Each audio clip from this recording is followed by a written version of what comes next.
Hello Year 10 and welcome to today's lesson.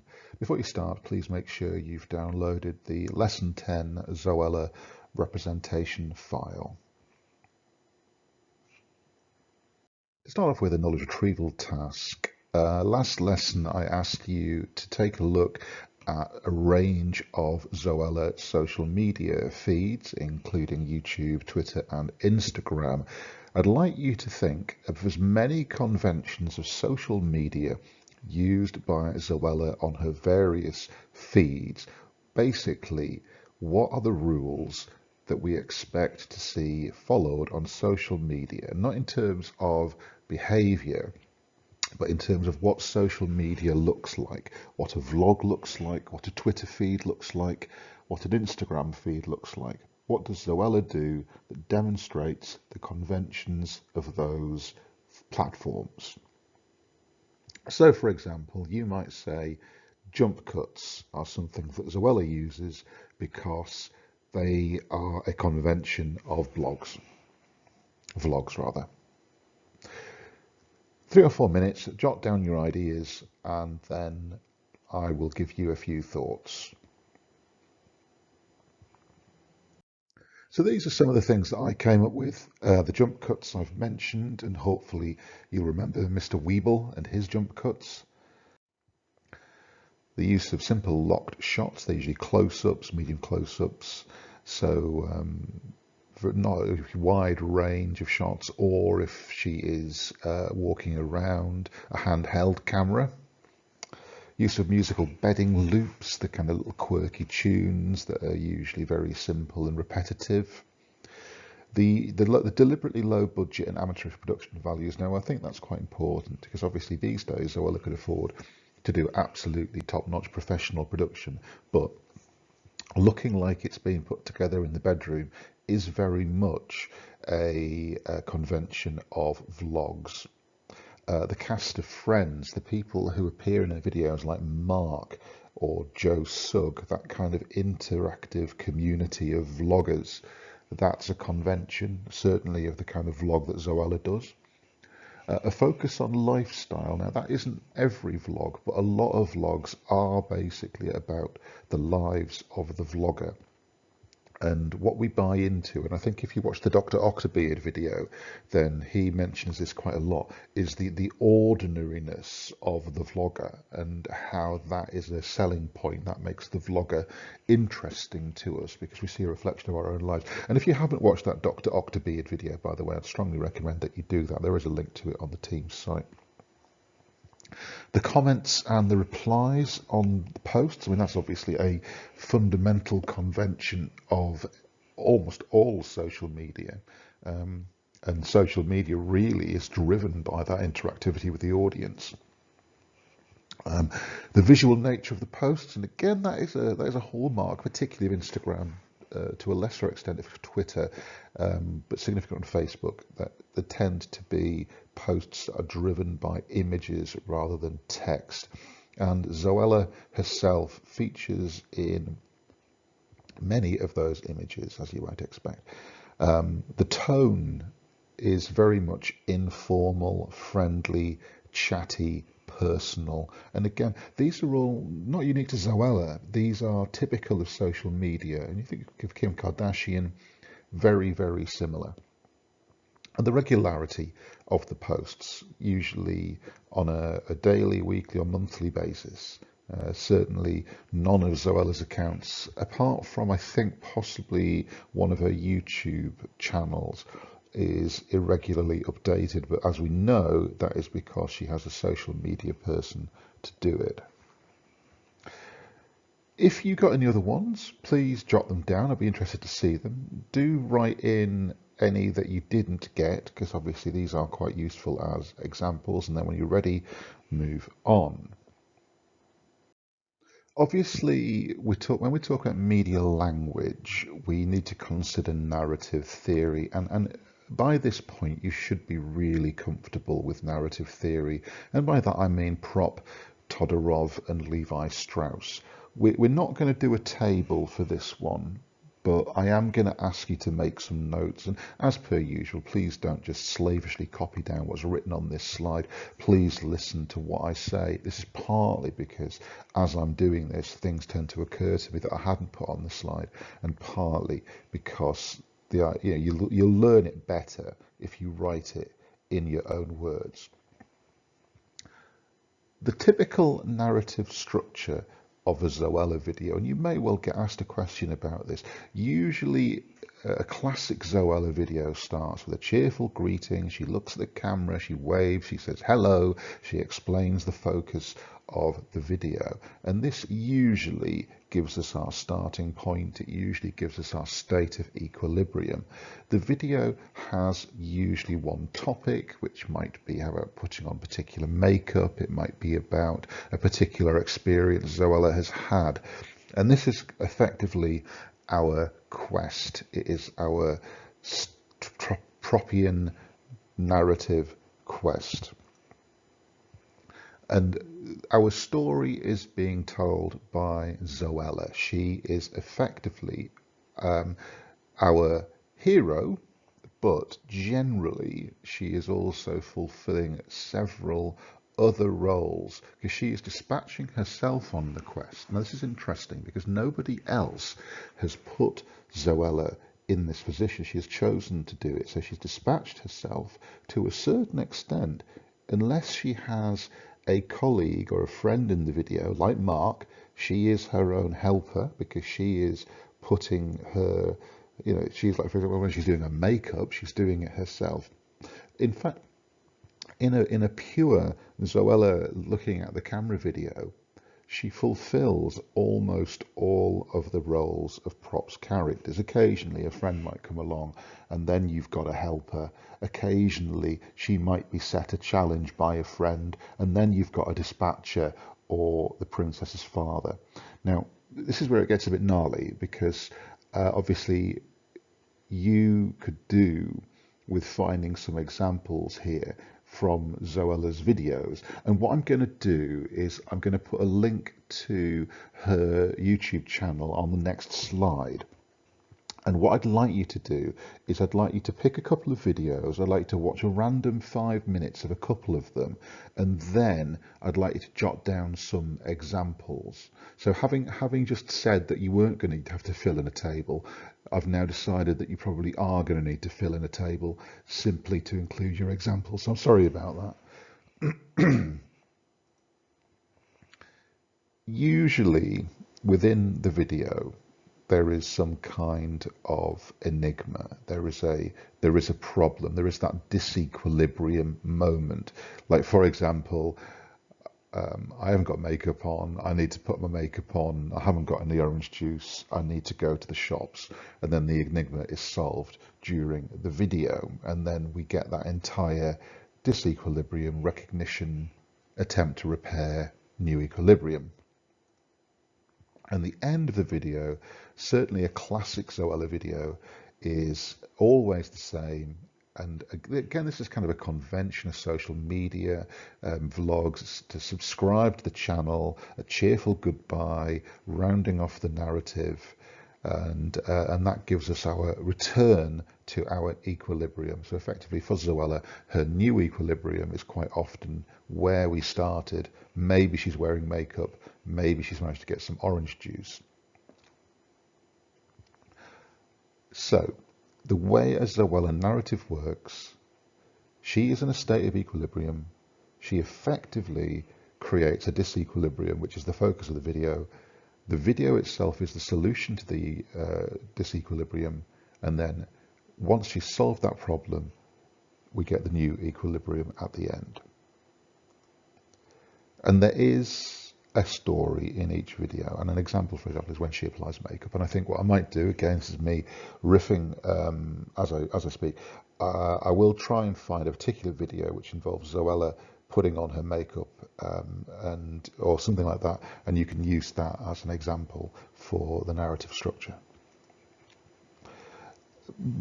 As she talks directly to the viewers like they're friends, she draws you in. And that's a really important part of Zoella's technique. And going back to why she appeals, and we're going to talk a bit more about this when we look at representation, is Zoella's appeal is very much about being this girl next door character. I know it's ridiculous that she's now a multi-millionaire and quite a controversial figure, but she is still trading on the girl next door, and that's really, getting aside from anything, a very important part of the brand, and that comes across in the video.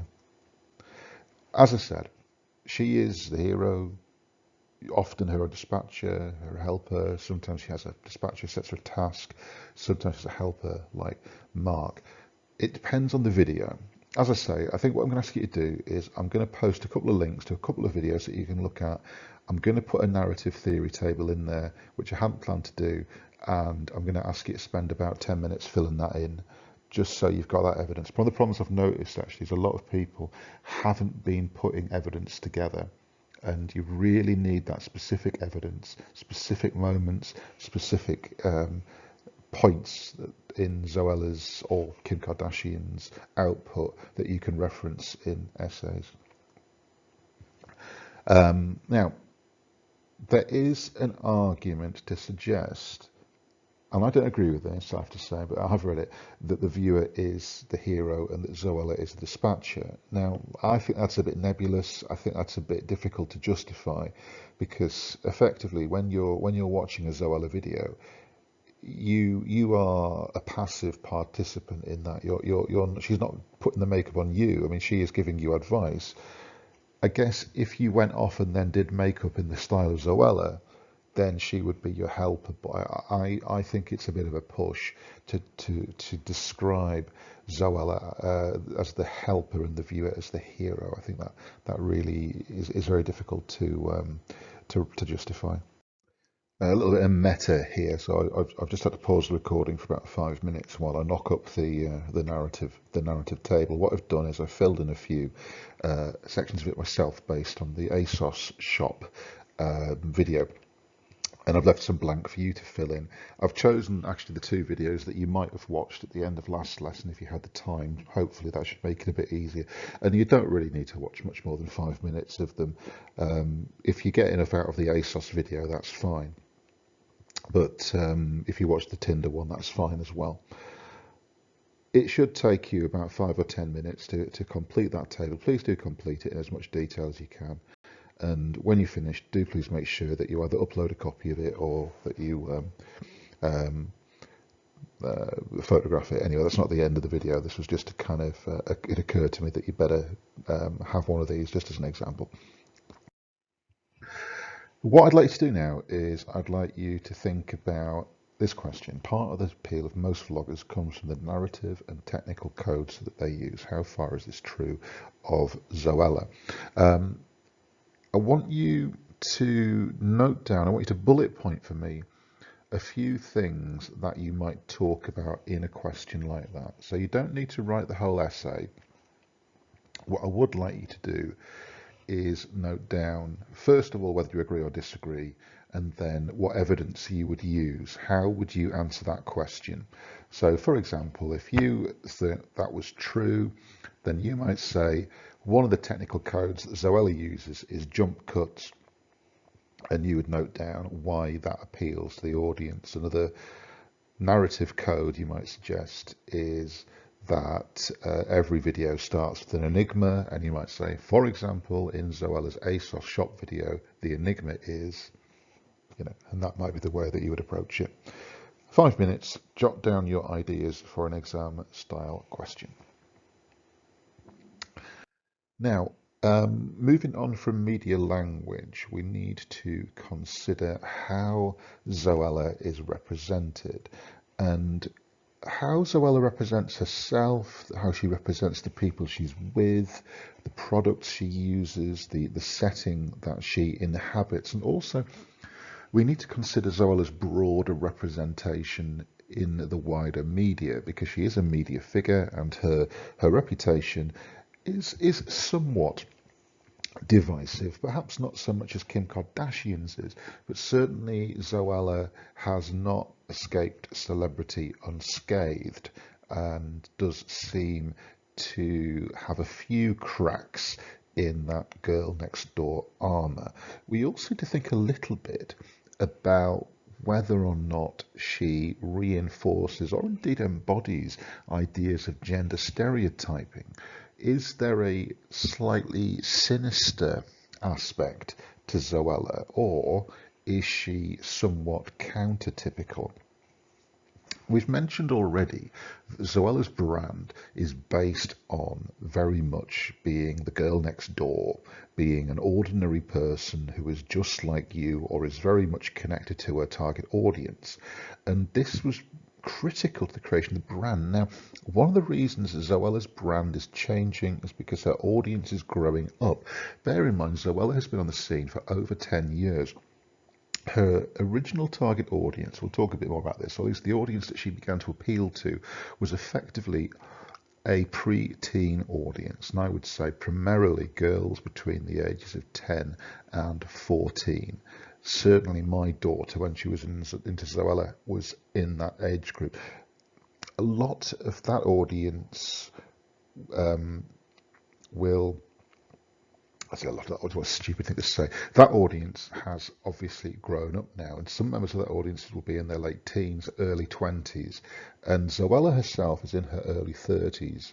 And I think she's made a conscious decision not to try and continue to appeal to the tween audience, which I think is fair enough when you consider that she is now nearly old enough to be effectively the mother of some of her original target audience, give or take a couple of years. And I think her appeal now is about being to the people who grew up with her. That's my gut feeling, which is why some of her content is becoming a bit more adult and why her brand has become a bit more formal and slick. It could be argued, as with Kim Kardashian, that Zoella trivializes female gender identity. And this, I think, is something which, again, is open to debate. Both Zoella and Kim Kardashian present interesting representations of femininity. And both of them, I think, generate strong opinions. It's worth considering the similarities and differences, which is what we will probably do. We also need to consider this idea of self-representation. And again, this is something we've talked about before, that on social media, a vlogger, an influencer, whatever you want to call them, has a lot of control over how they are represented. And what we see is very much a self-representation. Remember, she is her own editor, she decides on the content. However, we also need to be aware that there are certain things she can't control and certain things that she has done which have damaged her brand and damaged her representation.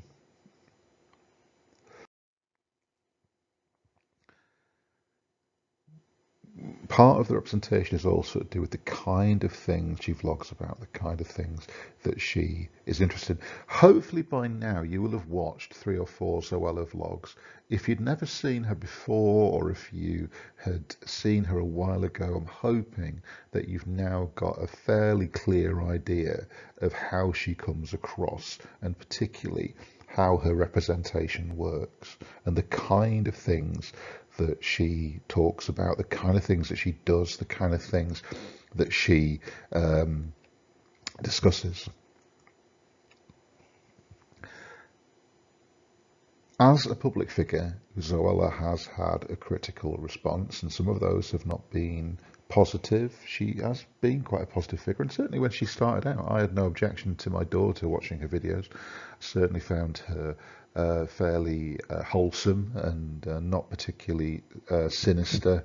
Obviously, the problem now is, as with many successful vloggers and influencers, her focus is on generating income and using her reputation, and she has fallen foul, for example, of the ASA on occasion, as hopefully you know because of the article I published earlier on in the topic. And there are also other things that we'll talk about later about how that representation, the critical response, has perhaps not been as positive as she might hope. These are all things that we need to consider, and they are mentioned on your checklist. So do please make sure you tick these off as we go. I'm going to ask you to watch another Zoella video. I'm afraid this one's 12 minutes long. You don't have to watch the whole thing. You can again maybe watch about 5 minutes of it. And as we've discussed, Zoella's representation is very heavily constructed, as indeed anyone's representation is. But we know that Zoella is in control of this. It is not. Or at least it wasn't when she first started out. It wasn't a character that she was playing, at least I don't think it was a character she was playing. Certainly, I think what we see with Zoella is a version of Zoe Suggs' personality. And you really do get the impression of authenticity. You get the impression that we are seeing a real person here, and that I think is part as well as appeal. What I'd like you to do is watch part of this video. You can watch the whole thing if you want, and I want you to think about how Zoella is represented here. Now there is a sheet for you to fill in. Obviously you don't have to fill in the sheet, but do look at my notes where I've kind of done a bit of analysis. Your notes should be more detailed. My notes are there as a guide. You'll see the space to fill in your notes is twice as big. I'm expecting to see twice as many notes. I'm expecting to see specific examples, references to specific shots. For example, you might want to talk about how most of the video is shot in effectively close-up or medium close-up. You might want to talk about the color. You might want to talk about the lighting. You might want to talk about certain things Zoella says. You might want to talk about particular quotes, the verbal codes that she says. You might want to talk about how she frames the product. If there is anyone else in the video, I don't think there is on this one, use my notes to help guide you. Please make sure you complete this task. Please make sure that you get examples. Watch about 5 minutes of the video, spend about 5 minutes filling in the sheet, and then move on. When we're thinking about Zoella, important thing to bear in mind is merchandising. And it's the same with Kim Kardashian. Effectively, as you know, the media runs upon advertising, and that's where a lot of Zoella's income comes from. She didn't actually make a huge amount. She never did make a huge amount from YouTube itself. I mean, comparatively, a lot more than most people, but not enough to, I suppose, justify a millionaire's lifestyle. Effectively, Zoella has become a brand representative. And what she does is she uses or recommends affordable brands, which she occasionally demonstrates and shows how easy they are to acquire. Now, this is clearly very, very different from Kim Kardashian, who I don't think you would find shopping at ASOS or Boots. Effectively, Zoella's target audience, being this preteen girl audience, needs affordable products, and that is what Zoella, or at least what Zoella used to be about. And I think that was part of her appeal, creating effective results on a budget. And I think the important thing about that is that the cheaper brands, it's partly to do with her background as an ordinary person, as somebody who, rather than being a celebrity to start off with, like Kim Kardashian was, she was about being an ordinary 20-year-old, late teens girl, and you doing the kind of things, using the kind of things that ordinary people did. And that created the brand appeal. And as the popularity of the Zoella channel built, she focused on that because, as you know, as a father of a young or a youngish girl, I know how important makeup is and how important affordable makeup is. And Zoella providing a point of entry for young girls into that world is very important. And that's why I think she tended to focus on cheaper products and brands initially, and then of course she built these relationships with companies like Superdrug and Boots and ASOS and so on and so forth, and they would be willing, I guess, to sponsor her and provide her with product, and that then became part of the Zoella marketing and the income generation. And Zoella is clearly different to Kim Kardashian. And if you were to get a question about this, this is really important, that Kim Kardashian's appeal, as we've discussed, is built on this idea of what a celebrity is, what a star is, and the kind of the unattainability of that lifestyle of mega wealth. And with Kim, we can have a taste of that life if we're willing to spend $20 on a concealer or whatever. With Zoella, we could live Zoella's life to a certain point in terms of we could buy the same stuff that she wears. It is affordable, it's manageable. Obviously, we're not going to be able to live that millionaire lifestyle. We're not going to be able to buy a £2 million loft in Brighton. But in terms of what she looks like, in terms of what she does, she is attainable, and it is attainable. And I just want to draw your attention to that video that you just watched, hopefully, where you've got Zoella without her makeup. And I do think that's really significant, because how often do you see a star looking ordinary? And it astonishes me. And if you get the chance, I just sort of flip back to that slide, how different she looks when she's not made up. And I think if you're an ordinary person, particularly if you're an ordinary teenage girl, and you're looking at yourself in the mirror without makeup, and you're thinking that you need to look like a star, and you don't, it just shows you that not even stars look like stars without makeup. They look like ordinary people. And I think that's a really important message. I really wish I'd said that in the previous slide, actually. This is one of those things that just occurred to me. That getting aside from all the issues with Zoella, the fact that she's willing to do that, I do think is very commendable. And I do have to take my hat off to it if I was wearing a hat and wearing a pair of headphones with a mic.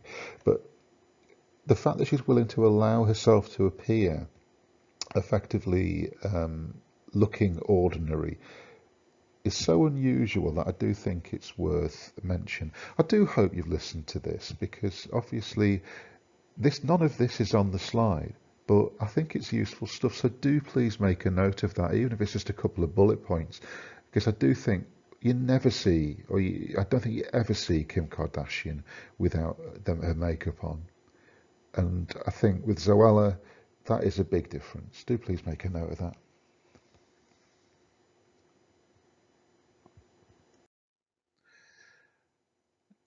Now, this is a really weird one to be the last slide of this lesson, but here we go. It is important to think about Zoella and gender stereotyping. And we've got 3 points here that I'd like you to think about. And the first one is, does Zoella reinforce stereotypes about young women as being superficial, only interested in appearances? Now, you may agree with that, you may disagree with that. So if you could write down that question and then write out your opinion, that would be great. Now, I have an opinion. I'll tell you that in a couple of minutes. The second question, has Zoella shown that she can be successful in business just by being herself, regardless of her gender? Is she countertypical in that she sometimes presents the real her as opposed to a fantasy female construct? I'd like you to write out those 3 statements, or questions really, and then I'd like you to say, yes, I agree, no, I disagree, and explain why.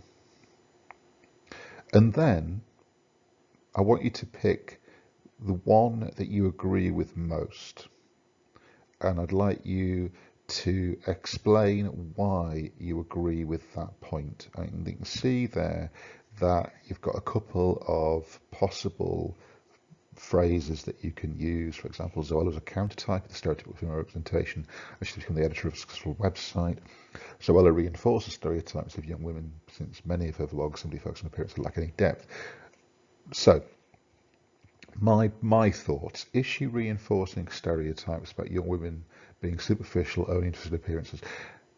To a limited extent, she is, because obviously her focus is partly on your looks and on lifestyle, but I don't think it's particularly a negative stereotype, because I think that the majority of girls and women will use makeup not because of any other reason that it's part of the culture. I don't think it's a stereotypical thing particularly. I think possibly it's more an archetypical thing. I think it's almost like a given. I don't think it's like a kind of Omo style essentialist perspective that you have to wear makeup to survive in the world. I mean, apart from one might say that it's a cultural thing anyway.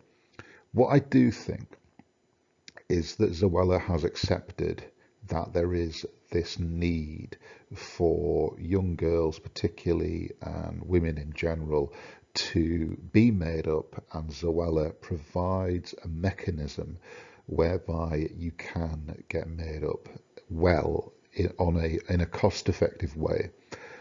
My feeling then is that any reinforcement of stereotype is not for a sinister or negative reason. So this is one of those points where the stereotype, I guess, is a valid one.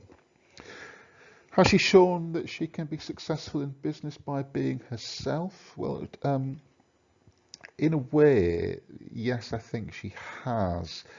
And obviously she is successful. I've given you links to articles that show that she remains successful, or she did so up until the back end of 2019, and she clearly is doing well because of that 2020 story about paying someone to walk her dog, thousands of pounds. Clearly, she has transcended simply being a girl in her bedroom vlogging about makeup. I would argue, therefore, and if you look at her website and you look at the About Us page, you'll notice that I think all of her team are female, and clearly it is a very female-oriented business. So you could argue that she is a successful woman in business, not because she is a woman, but because her business is focused on women. Is she countertypical? As she sometimes presents a real her as opposed to a fantasy female construct? Well, I would argue that in a way, yes and no. I think countertypical to the Kim Kardashian style celebrity, countertypical to the typical Hollywood star, not countertypical to the typical vlogger. I think as we discussed at the very start of this lesson, one of the conventions of vlogs is that we're seeing into the real world. We're seeing into the real life, however constructed that real life might be, of the vlogger. And seeing Zoella without her makeup, that is quite an important part of that.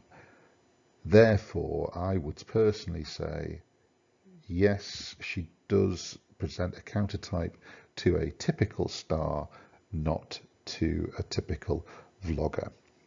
Again, I do hope you've listened to this commentary, because there is a lot of useful information here. I hope you managed to jot some of it down. Obviously, these are all on YouTube. You can watch them again either straight back or later on when you're revising, and hopefully they will be of some use to you. Anyway, once you have completed your notes, and as I say, basically, a couple of reasons, a couple of sentences will do it. Please photograph all your work for today. Please make sure you've attached it. Please make sure it has uploaded. Make sure you've turned the assignment in, and then that is it.